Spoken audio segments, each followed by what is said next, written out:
How many of you remember this concept, zero conditionals?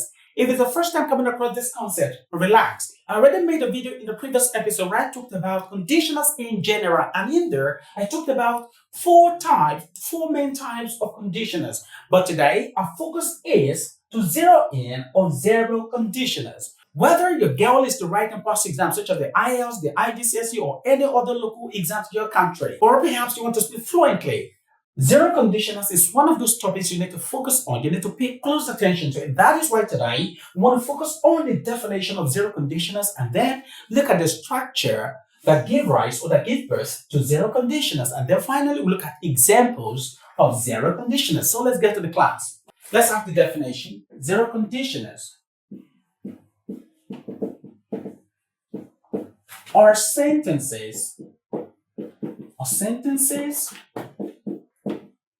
that express situations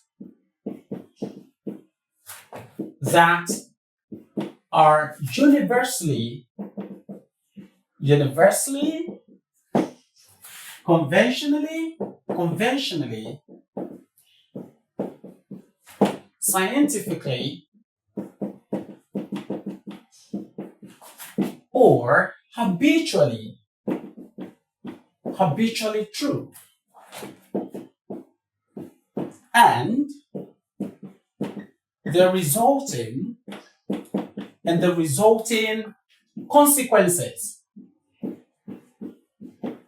This is exactly what zero conditionals talk about. They are sentences that focus or that center around situations that are universally true, situations that are conventionally true, actions or sentences or expressions that are scientifically true, fact that remain the same everywhere and every time, situations that are the same in Janet as they are in Nigeria as they are in Oman, situations that are the same, facts that cannot bend based on situations. The conditions give rise to situations that don't change, no matter what you do and wherever will you do them. So zero conditions again are sentences that express situations that are universally true, that are conventionally true, that are scientifically true, and that are habitually true, as well as the resulting consequences or their outcomes. This is the definition you should put in there. Of course, I understand that you don't need the definition for your exams, but maybe as a teacher, you don't need the definition. But right now, let's go to the structure that give rise to zero conditions. And this is one important part of the class you don't want to miss. Whether you want to be a good speaker of the English language, you need zero conditionals, like I've said. So let's go to the structure. The structure of zero conditionals. This structure is given as, the structure for zero conditionals is given as if plus simple, plus simple present plus simple present. This is the structure. Okay, if you don't want to make mistake, you don't want to fail your questions on conditionals in IELTS exams or IGCSE or any exams you want to take, or you want to speak correctly using the right structure of conditionals, excuse me, this is a formula you must remember every time. If plus simple present tense plus simple present tense. Not simple plus past or past plus simple. It's simple. All right, simple present. Examples. Let's look at examples of zero conditionals with this structure. Examples. Okay, if you mix red with blue, okay, comma, you get purple. Now look at this. If you mix red with blue, if you mix, you see that? You mix red with blue. Look at mix. It's simple present tense. If you do it, what are you going to get? You get purple. That does not change. And look at here. Simple present. If you do this everywhere around the world, you get the same result. This is an example of zero conditional. A situation that is the same based on the same conditions. So this, if you mix red with blue, you get purple. Let's have another example. If rain falls comma, the streets. The streets become wet.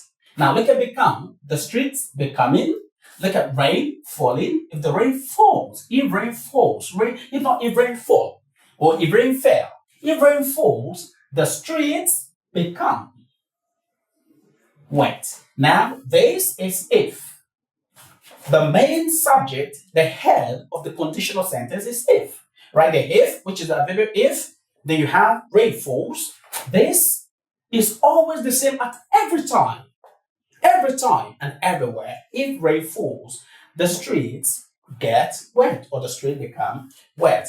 Water boils if you heat it for a long time.